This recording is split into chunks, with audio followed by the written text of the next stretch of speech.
Ang 6-year-old na si Sophie Liu ay namatay sa San Francisco noong New Year's Eve nang siya ay nasagasaan ng isang driver ng app-based car service na Uber.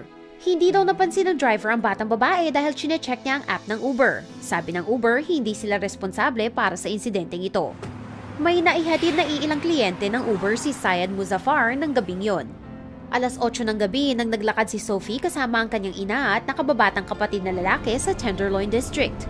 Nag-right turn sa isang green light si Muzaffar sa Ellis Street papuntang Polk Street, habang tumatawid ng Polk Street si Sofia at ang kanyang pamilya.